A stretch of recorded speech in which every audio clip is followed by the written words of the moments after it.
آج ہم ایک بہت ہی دلچسپ موضوع پر بات کرنے والے ہیں۔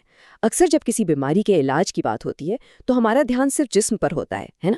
لیکن ایک تحقیق نے اس سے آگے دیکھا۔ اس نے ہیپاٹائٹس کے مریضوں پر غور کیا کہ علاج ان کی ذہنی صحت اور زندگی کے معیار کو کیسے بدل دیتا ہے۔ تو یہ صرف بیماری کی کہانی نہیں ہے، یہ اس انسان کی کہانی ہے جو اس سے گزر رہا ہے۔ چلیں اس کو ذرا گہرائی میں سمجھتے ہیں۔ اور یہی وہ سوال ہے جو آج کی ہماری ساری بات چیت کا محور ہے۔ یعنی اصل مقصد کیا ہے؟ کیا صرف بیماری کی علامتوں کو ختم کر دینا کافی ہے، یا پھر اس پورے انسان کو دیکھنا ضروری ہے جس کی زندگی اس بیماری کی وجہ سے آپ کہہ لیں کہ اتھل پتھل ہو گئی ہے؟ یہ واقعی ایک سوچنے والی بات ہے۔ تو دیکھیے، کسی بھی بڑی بیماری سے لڑنا نا، یہ بالکل ایسا ہے جیسے کوئی دو محاذوں پر ایک جنگ لڑ رہا ہو۔ ایک محاذ تو وہ ہے جو سب کو نظر آتا ہے، جسمانی جنگ، دوائیاں، ٹیسٹ، یہ سب کچھ۔ لیکن ایک دوسرا محاذ بھی ہے جو اکثر لوگوں کی نظروں سے اوجھل رہتا ہے، ایک پوشیدہ جنگ، اور وہ ہے ذہنی صحت کی۔ کیونکہ بات یہ ہے کہ علاج کا اثر صرف جسم پر نہیں رکتا، یہ تو انسان کے جذبات، اس کی سوچ، اس کے حوصلے، ہر چیز پر اثر ڈالتا ہے۔ تو سوال یہ ہے کہ جب جسم ٹھیک ہو رہا ہوتا ہے تو ذہن کا سفر کیسا ہوتا ہے؟ چلیں اسی کو جاننے کی کوشش کرتے ہیں۔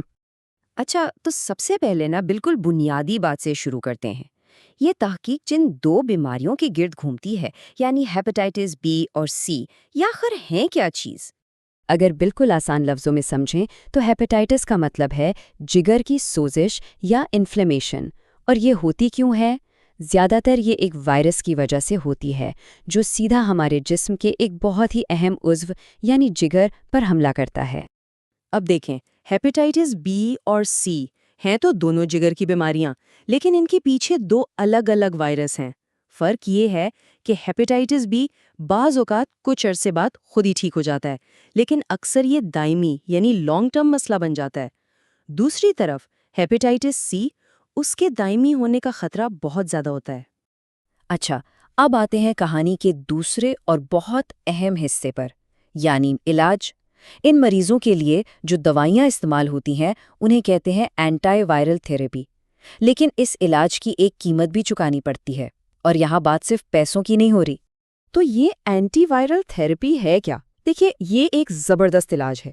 یہ ایسی دوائیاں ہیں جو جسم کے اندر وائرس کو اپنی کاپیاں بنانے سے یعنی اپنی تعداد بڑھانے سے روک دیتی ہیں۔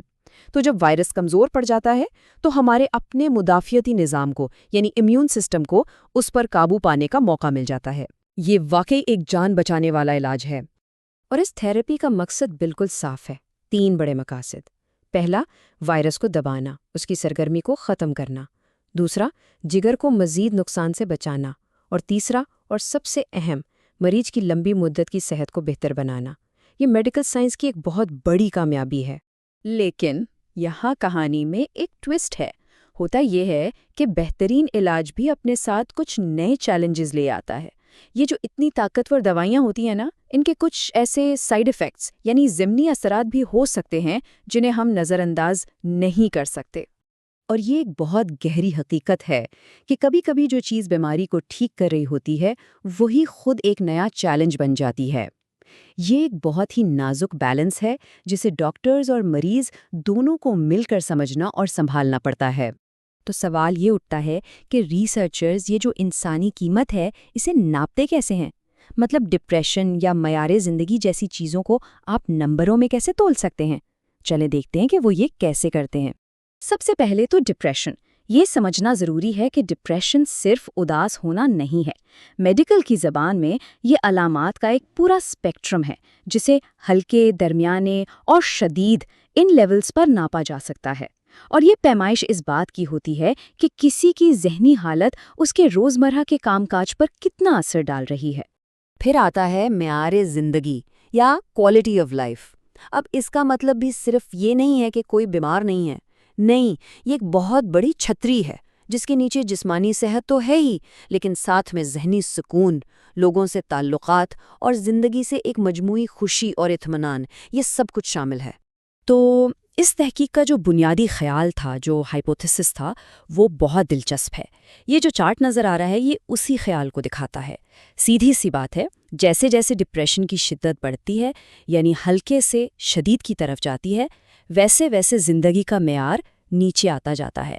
آپ دیکھ سکتے ہیں کہ ہلکے ڈپریشن میں کوالٹی آف لائف اونچی ہے اور شدید ڈپریشن میں بالکل نیچے۔ یہی وہ تعلق ہے جسے یہ تحقیق پرکھنا چاہتی تھی۔ اچھا، تو ان سب باتوں کا، اس ساری تحقیق کا آخر فائدہ کیا ہے؟ یہ اتنی اہم کیوں ہے؟ اب وقت ہے کہ ہم سارے ٹکڑوں کو جوڑیں اور دیکھیں کہ اس سے کیا بڑی تصویر بنتی ہے۔ دیکھیں، اصل بات ہے ان سارے نقطوں کو آپس میں جوڑنے کی۔ یعنی وائرس سے کہانی شروع ہوتی ہے، پھر علاج آتا ہے، پھر اس علاج کے سائیڈ ایفیکٹس آتے ہیں، اور ان سب کا اثر آخر میں جا کر اس انسان کی پوری زندگی، اس کی فلاح و بہبود پر پڑتا ہے۔ یہ تحقیق دراصل اسی پورے سفر کو سمجھنے کی ایک کوشش ہے۔ تو آخر میں اس علم کی اہمیت کیا ہے؟ سب سے پہلی بات تو یہ ہے کہ یہ ہمیں ماننے پر مجبور کرتا ہے کہ لمبی بیماری کا ایک ذہنی پہلو بھی ہوتا ہے۔ دوسری بات، اس سے ڈاکٹروں کو مدد ملتی ہے کہ وہ پہلے سے اندازہ لگا سکیں کہ علاج کے کیا ذہنی اثرات ہو سکتے ہیں اور ان سے کیسے نمٹنا ہے۔ یہ مریضوں کو بھی ہمت دیتا ہے کہ وہ اپنے تجربے کو سمجھ سکیں، اور سب سے بڑھ کر یہ اس بات پر زور دیتا ہے کہ ہمیں ایک ایسے ہیلتھ کیئر سسٹم کی ضرورت ہے جو صرف بیماری کو نہیں بلکہ پورے انسان کو دیکھے، جسم اور ذہن دونوں کو ایک ساتھ۔ تو آخر میں ہم سب کے لیے ایک بڑا سوال رہ جاتا ہے کہ مریضوں کے دیکھ بھال کا مستقبل آخر ہے کیا؟ کیا ہم ایک ایسے مستقبل کی طرف جا رہے ہیں جہاں علاج صرف بیماری کی رپورٹ دیکھ کر نہیں بلکہ مریض کے پورے انسانی تجربے کو سمجھ کر کیا جائے گا؟ اس طرح کی جو تحقیق ہوتی ہے نا، یہ ہمیں اس بہتر مستقبل کی ایک قدم اور قریب لے آتی ہے۔